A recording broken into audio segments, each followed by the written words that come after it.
기법 중에 그러니까 상대방 이제 상담자와 내담자가 이렇게 이야기를 할 때 내가 상대의 이야기를 잘 듣고 있다라는 어떤 그런 의미로 상대의 이야기를 정리해서 되질문할 때가 있습니다. 그러니까 한참 이야기를 듣다가 그러니까 지금 당신의 마음이 이러이러하시다는 거죠. 아니면 당신이 이러이러한 일을 경험하고 있었다는 거죠. 했다는 거죠. 그러면 이 내담자가 너무나 기뻐해요. 맞아요. 제가 그랬어요. 제 마음이 그렇게 아팠어요. 제가 그런 일들 당해서 지금 너무나 슬퍼요. 감사해요. 고마워요. 상담을 받아보신 분들은 알겠지만 50분 상담을 하면 어떤 날은 40분을 나 혼자 이야기하고 나올 때가 있습니다. 근데 참 신기해요. 분명히 이 상담사한테 뭔가 도움을 받고 뭔가 힘을 얻기 위해서 갔는데 그 시간을 가만히 계산해 보면 나 혼자 이야기한 시간이 40분, 어떤 날은 막 한 45분도 돼요. 상담사는 맞아요, 그래요, 그래서 슬프셨군요. 근데 참 신기한 거는 그 50분이 지나고 돌아오는 자리에서 기분이 나쁘지가 않아요. 기분이 좋아요. 그리고 마음이 막 혼란했던 마음이 편안해지는 것을 경험하게 되어집니다. 그리고 뭔가 다시 시작할 수 있다라는 그런 용기가 이 속에서부터 막 올라오는 것을 보게 되어집니다. 왜 그렇습니까? 내 이야기를 들어주는 사람이 없었는데 내 이야기를 귀담아 들어주고 반응을 해주는 거예요. 내 이야기를 귀담아 들어주는 사람이 있다는 데서부터 치유가 시작되고 있는 것입니다. 그런데 이렇게 상대의 이야기를 잘 듣는 일은 정말 쉬운 일이 아닙니다. 우리는 대화할 때 상대의 이야기를 듣기보다는 내가 무슨 말을 해야 될까를 막 생각하면서 이야기를 듣고 있어요. 그러니까 상대의 이야기를 잘 듣지 못합니다. 그러니까 언제 내가 하고 싶은 말이 있는데 이 말을 언제 꺼내야 좋을지, 이 주장을 언제 꺼내야 좋을지 막 생각하고 있다 보니까 상대의 이야기는 그냥 막 흘러가는 거예요. 한쪽 귀로 왔다가 이쪽 귀로 막 흘러가는 거예요. 사과를 좋아하는 사람에게 배가 맛있다고, 포도가 맛있다고 막 이야기를 합니다. 막 이야기를 하다 보면 갑자기 불쑥하고 상대가 이야기하죠. 그러니까 사과가 맛이 좋고 사과가 좋다는 거군요. 그럼 우리 사과를 같이 먹읍시다. 그럼 한참 이야기한 사람이 기분이 나빠요. 이 사람이 지금 내 얘기를 안 듣고 있는 건가? 나는 지금 막 이야기를 하고 있는데 뭐야? 내 얘기는 하나도 안 듣고 자기 이야기만 또 하고 있네? 기분이 나쁜 거예요. 그때서부터는 대화를 하기보다는 누가 더 논리적이냐, 혹은 누가 더 목소리가 크냐, 누가 더 승질이 더 깐깐하냐에 따라서 상대를 이렇게 굴복시키는 어떤 그런 이야기만 오갈 뿐입니다. 이러한 대화의 모습은 기도할 때에도 별반 다르지 않게 나타나곤 합니다. 우리가 처음 기도를 시작할 때 여러 가지 기도 제목을 가지고 하나님께 이야기를 합니다. 한마디로 나의 이야기를, 나의 소원을 하나님께 아뢰는 거죠. 근데 이렇게 기도를 마치고 나면 나의 이야기만 하고 기도의 자리에서 그냥 일어나면 하나님과의 관계가 깊어질 수가 없어요. 그 나의 이야기에 대해서 하나님이 어떻게 생각하시는지, 하나님의 반응이 무엇인지를 보지 않았기에, 듣지 않았기에, 느끼지 않았기에 그냥 내 얘기만 쭉 하고 나왔기에 그 관계가 깊어질 수가 없습니다. 그래서 두 번째 단계로 나의 이야기를 하나님께 올려드렸다면 하나님의 이야기를 귀담아 듣는 시간을 가질 수 있어야 됩니다. 내 안에 계신 성령님께서 주신 생각을, 음성을 들으면서 하나님과 이야기를 나눌 수 있어야 됩니다. 때로는 내가 이해할 수 없는 이야기들이 어떤 들려올 때가 있습니다. 내 마음에서부터 막 올라올 때가 있어요. 막 기도를 하고 있는데 하나님 나 폭폭해 죽겠어요. 저 사람 때문에 너무나 가슴이 아파요. 하나님 어떻게 해요? 그런데 이 속에서 사랑해라 라는 그 마음의 감동이 올라오는 거예요. 성령님의 어떤 그 마음이 움직이는 거예요. 그러면 어떻게 할까요? 그 사랑하라는 그 하나님의 말씀에 도저히 용납이 안 되는 거예요. 그래서 어떻게 하나님 사랑하란 말입니까? 때로는 하나님께 분노도 하고 하나님께 역정도 하고 하나님께 내 어떤 마음을 토로하면서 그렇게 하나님과 왔다 갔다 이렇게 주고받는 대화를 이어나가게 되어집니다. 그러면서 나의 아픔을, 나의 슬픔을 하나님께서 듣고 계시구나. 나 혼자 그냥 중얼중얼하는 것이 아니라 나의 이야기를 듣고 있는 분이 계시구나. 그분이 하나님이시구나. 이 하나님이 저 멀리 있는 하나님이 아니라 지금 바로 내 옆에서 나와 함께 나의 아픔에 대해서 함께 이야기하고 주고받고 하는 분이 나의 하나님이구나 라는 것을 알게 되어집니다. 느끼게 되어집니다. 그랬을 때 내가 원하는 대로 환경이 바뀌지 않는다 할지라도, 내가 원하는 대로 그 응답이 이루어지지 않았다 할지라도 우리는 이렇게 고백하게 되죠. 내가 사망의 음침한 골짜기를 다닐지라도 해를 두려워하지 않을 것은 주께서 거기서도, 주님이 그 자리에서도 나와 함께 하시기 때문입니다 라고 말입니다. 기도의 응답이 이루어지지 않았지만, 내가 원하는 것처럼 그 환경이 바뀌지 않았지만 중요한 사실, 어떤 사실을 알게 되었어요? 하나님이 지금도 나와 함께 하시고 내일 또 나와 함께 하실 것이라는 사실을 알게 된 거예요. 깨닫게 된 거예요. 하나님이 함께하고 있다는 것을 알게 되니까 어느 자리에 있든지 매일매일 평탄한 길을 갔으면 좋겠는데, 매일매일 푸른 초장 맑은 물가를 갔으면 좋겠는데 그러지 않을 때가 있더라는 거예요. 내 마음은 하나님 푸른 초장 맑은 물가로 가기를 원하는데 내 환경은 사망의 음침한 골짜기로 갈 때가 있더라는 거예요. 그럼에도 어때요? 그 자리에서도 하나님이 함께하고 있다는 사실 때문에 나는 두렵지 않습니다 라고 고백하게 되는 거죠. 그런데 여기서 기도가 끝나면 이 하나님과 하나됨의 경험을 우리는 하지 못하게 되어집니다. 그러니까 사랑하는 이를 먼저 떠나보낸 친구를 위해서 우리가 함께 있어줄 수는 있어요. 아파하는 사람을 위해서 그 옆에 함께 앉아있을 수는 있습니다. 함께 울어줄 수는 있습니다. 그런데 그 아픔을 내 아픔으로 고백하기 위해서는 더 큰 어떤 교제가 필요한 거예요. 사랑하는 이의 그 손을 꼭 붙잡으면서 그 아픔이 내 아픔임을 함께 고백하기 위해서는 내가 그 사람과 하나가 될 수 있어야 된다는 거예요.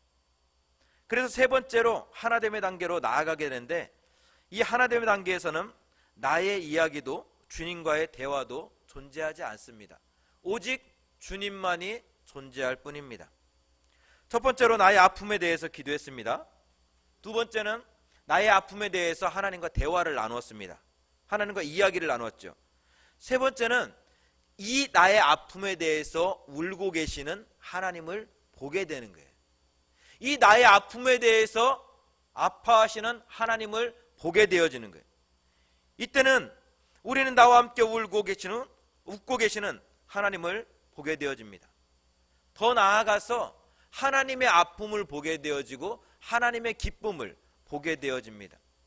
더 이상 말하지 않아도 보는 것만으로도 하나가 되어지는 경험을 하게 되어집니다. 이것을 영성에서는 관상적 경험이라 이야기를 합니다. 근데 이 관상적 경험이 어려운 것은 온 마음과 온 정성을 다해서 하나님을 바라보지 않기 때문에 그렇습니다. 집중하지 않기 때문에 그렇습니다. 하나님을 보기 위해서 집중해야 되는데, 우리가 대화할 때 그랬잖아요. 상대를 가만히 보고 지켜보면서 그의 표정이 어떻게 바뀌는가, 그의 눈동자가 어떻게 움직이는가, 그의 입가에 떨림이 있는가 없는가, 그것을 다 바라볼 수 있어야 되는데, 그렇게 경청할 수 있어야 되는데, 내가 정말 사과가 좋은데 이 사과가 좋다는 이야기를 언제 하지? 막 그 생각을 하면서 상대의 이야기를 들으니까 어떻게 해요? 볼 수가 없는 거예요. 겉으로 들리는 소리는 들리는데 그 속에서 상대가 나한테 하고 싶은 이야기를 듣지를 못하는 거예요. 하나님과의 기도에서도 그렇습니다. 하나님과의 기도에서 내가 하고 싶은 이야기가 가득하기 때문에, 내 주장만 가득하기 때문에 하나님을 보지를 못하는 거예요. 내 마음이 없어지고 때로는 내가 없어지고 온전히 하나님만 계셔야만이, 하나님만 바라볼 때만이 하나님의 슬픔을, 하나님의 기쁨을, 하나님의 은혜를 경험하게 되어지는데 내 안에 내가 너무 많이 있다라는 사실입니다. 그래서 우리가 하나님과 하나 되기 위해서는 오랜 시간 기도할 수 있어야 된다는 그런 이야기가 나오는 거예요. 왜? 그걸 좀 빼내는 시간이 필요하거든요. 그 정화의 과정이 필요하거든요. 긍휼히 여긴다는 의미가 무엇일까 고민하면서 정말 기도하면서 지난 시간들을 보낸 것 같습니다. 요즘에는 긍휼이라는 단어는 좀 많이 사용하지 않는 것 같아요. 긍휼이라는 단어보다 자비라는 단어도 좀 많이 사용을 안 하죠. 그냥 불쌍히 여기다라는 그런 표현으로 이렇게 많이 사용을 하고 있는데, 이 긍휼의 사전적 의미는 남을 불쌍히 여겨서 도와준다라는 의미가 있습니다. 그러니까 불쌍히 여기는 것으로 끝나는 것이 아니라 그를 도와주는 것, 불쌍히 여겨서 뭔가 행위를 하는 것, 그것이 긍휼이라는 그 단어가 가지고 있는 의미입니다. 근데 성경에서 이야기하고 있는 긍휼의 의미는 이와는 조금 다른 그런 조금 더 깊이 있는 그런 의미가 있습니다. 그러니까 본문에서 긍휼로 번역되고 있는 헬라어 엘레오스라는 그 단어는 히브리어 라함과 헤세드라는 의미를 가지고 온 그런 단어인데요. 이 라함은 우리가 이렇게 들어서 알겠지만 여성의 여성의 자궁을 의미하는 단어입니다. 그런 뜻을 가지고 있죠. 근데 라함의 명사형인 라함임이라는 단어는 같은 태에서 나온 이들에 대한 감정이라는 그런 뜻을 가지고 있습니다. 여기서 좀 더 나아가서 상대방의 감정을 공감할 뿐만 아니라 상대방의 어려움을 해결하기 위해서 실제적인 행동으로 도움을 주는 어떤 포괄적 개념을 지닌 단어가 자비라는 그런 단어입니다. 따라서 이 단어는 자연스럽게 가족이나 형제 간의 관계 속에서 형성되어지는, 그 표현되어지는 단어의 의미이기도 합니다. 그러니까 젖을 빠는 아기에 대해서 어머니가 가지고 있는 반응, 사랑하는 아들에 대해 그 아버지가 가지는 반응, 약혼자에 대해서 그 연인이 가지고 있는 어떤 반응들, 형제가 형제에 대해서 갖는 마음의 상태를 이야기할 때 주로 사용된 단어가 긍휼이라는 단어라는 것입니다. 근데 이러한 긍휼이 복음서에서는 예수님의 치유 행위와 관련되어져서 사용되어지는 것을 보게 되는데요. 사단의 세력에 포로가 되어서 귀신이 들렸거나 혹은 병들어 있는 자, 그들이 예수님께 나와서 주님, 나를 불쌍히 여겨 주옵소서 라고 부르짖을 때 예수님은 그들의 부르짖음을 뿌리치지 않았습니다. 성경에서는 그들을 불쌍히 여기셔서, 그들을 치근히 여기셔서 고쳐주시고 치유해 주셨다라고 말씀하고 있습니다. 하나밖에 없는 아들을 잃고 절규하는 나인성 과부를 불쌍히 여기셔서 주님은 그 죽은 아들을 다시 살려주셨습니다. 자기에게 나오는 무리들을 목자 없는 양같이 불쌍히 여기셔서 주님은 그들에게 하나님의 나라에 대해서 가르쳐 주시고 또 오병이어의 기적을 통해서 그들의 배고픔을 해결해 주셨습니다. 교역자들이 점심에 식사를 하러 나가면 각자의 취향에 맞게 저는 된장찌개요, 저는 김치찌개요, 어떤 날은 동태탕도 먹습니다. 또 제육볶음을 먹을 때도 있어요. 짬뽕을 먹을 때도 있고 쭉 이렇게 시켜서 먹습니다. 그런데 이 된장찌개에도 김치찌개에도 동태탕에도 고춧가루가 다 들어가는 거예요. 어떤 또 전사님은 고춧가루 한 수저 더요 라고 해서 먹기도 합니다. 근데 고춧가루만 들어가면 괜찮은데 요즘에는 청양고추가 들어가야 또 맛이 난다고 청양고추가 꼭 된장찌개에도 한 개, 두 개씩 들어가더라고요. 그래서 함께 이렇게 식사를 하게 되면 모유를 수유하고 있는 김현주 전사님은 여기요, 된장찌개 고춧가루 빼고요 라고 주문을 합니다. 근데 왜 그렇게 주문을 할까요? 옆에서 그 된장찌개를 떠먹으면 맛이 없어요. 제가 그 맛을 잘 알거든요. 저희 집에서 종종 자주 끓이기에 심심하고 무슨 맛인지 모르겠어요. 그런데 전도사님은 여기요, 고춧가루 빼고요, 항시 그렇게 해서 식사를 하십니다. 맵지 않고 짜지 않는 된장찌개가 전도사님의 식사 메뉴입니다. 근데 그 이유가 무엇입니까? 내가 먹는 된장찌개가 내가 먹지만 내 아이가 먹는 된장찌개이기 때문에 그렇습니다. 아이가 엄마가 떨어져 있지만, 아이는 지금 집에 있지만, 엄마는 교회에 나와 있지만 하나됨의 경험을 하고 있기 때문에 그렇습니다. 이 하나됨의 마음이 긍휼의 마음입니다. 이 하나됨의 행동이 바로 긍휼의 모습입니다. 이 하나됨의 경험을 통해서 매운 음식을 먹을 때 고통스러워하는 아이의 아픔을 경험하게 되는 거예요.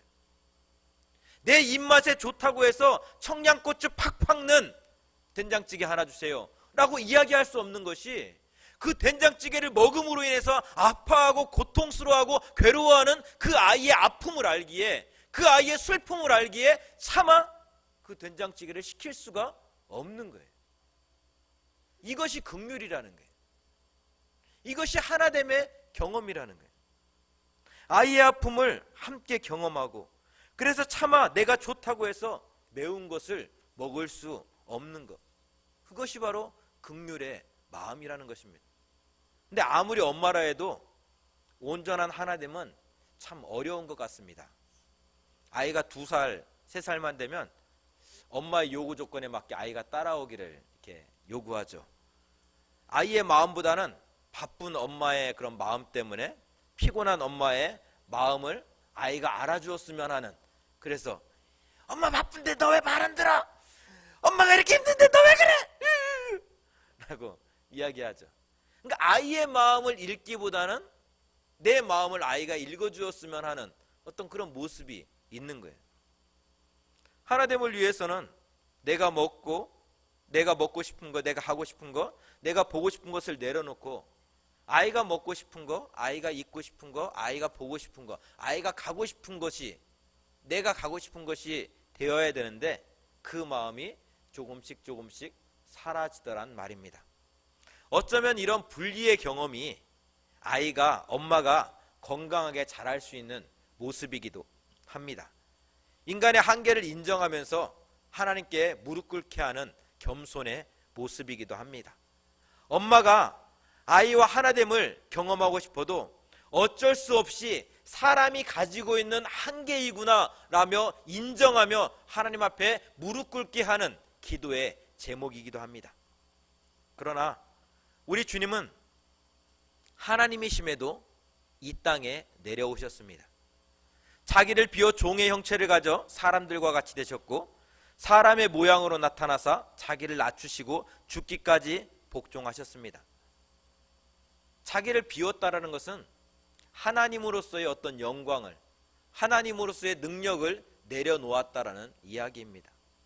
사람들과 같이 되었다라는 것은 인간의 모습을 입고 우리의 처지로 내려왔다라는 이야기입니다.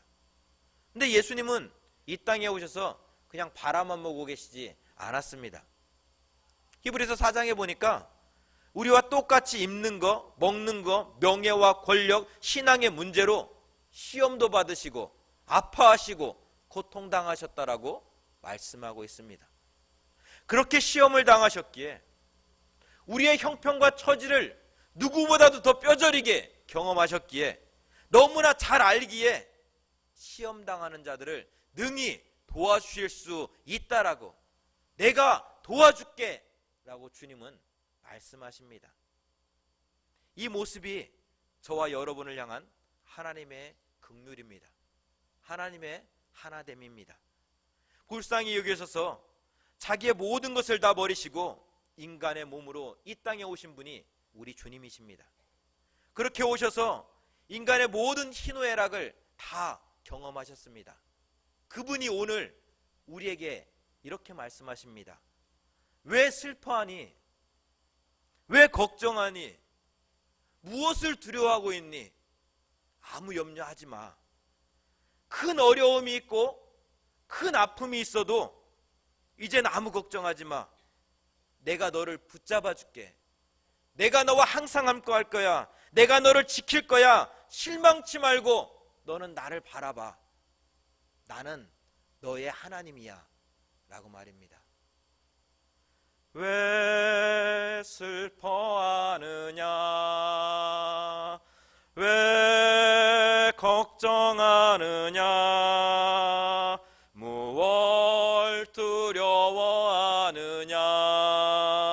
아무 염려 말아라. 큰 어려움에도 큰 아픔 있어도 이제 아무 걱정하지 마. 내가 널 붙들어 주리. 내가 너와 항상 함께 하리라. 내가 너를 지키리라. 실망치 말고 나를 보아라. 나는 너의 하나님이라. 이것이 우리 주님의 긍휼하심입니다. 이렇게 자기를 비워서 우리와 하나 되기를 기뻐하신 것이 우리 주님이십니다. 그 주님이 우리에게 말씀하십니다. 긍휼히 여기는 자는 복이 있나니 긍휼히 여김을 받을 것이라고 말입니다. 근데 이러한 긍휼의 여김은 놀라운 능력을 가지고 있습니다. 이러한 긍휼의 여김은 인간의 합리적인 이성으로 감당할 수 없는 기적과도 같은 일들을 경험하게 합니다. 주님께서 배를 타고 빈들로 가셨을 때 사람들은 예수님의 소식을 듣고 여러 고을에서부터 걸어서 예수님께 나아왔다라고 말씀하고 있습니다. 로마의 식민지 백성으로 살아가면서 오직 메시아만을 기다렸는데 나에게 남아있는 유일한 소망이 있다면 그것은 하나님이 보내주실 그 메시아, 그분을 만나는 것인데, 그분을 기다리고 있는 것인데, 그분이 오셨다고 하니 그분이 오셔서 병든 자를 고치시고 귀신 들린 자의 그 귀신 들림을 쫓아내신다고 하니까 사람들이 예수님의 계신 곳에 막 쫓아오기 시작했습니다. 여러 고을에서부터 예수님께 나아왔다라고 마태복음은 우리에게 말씀하고 있습니다.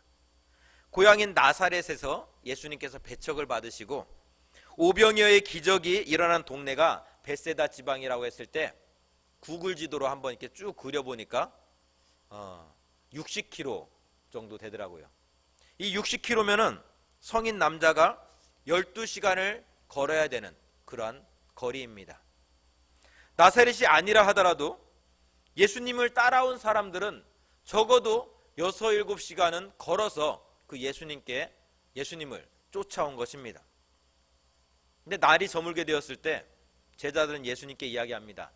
예수님, 저 사람들 마을로 보내셔서 먹을 것을 사 먹게 하십시오. 그것이 맞는 것 같습니다. 근데 지금 상황으로 봐서는 제자들의 이야기가 너무나 이성적이고 너무나 합리적인 그런 판단입니다. 어떻게 저 사람들을 먹일 수 있겠는가? 가난은 임금도 해결할 수 없다는데 어떻게 저 5,000명이나 되는 사람들을 먹일 수 있겠는가? 답이 나오지 않습니다. 그러니 마을로 들어가서 각자의 능력에 맞게 먹을 것을 사오라고, 사 먹고 오라는 말이 정말 옳은 말일 수 있습니다. 근데 주님은 그렇게 하지 않았습니다. 주님은 주님을 따라온 그들과 하나가 되셨습니다. 아무 소망 없이 살던 이들이 소망을 붙잡았습니다.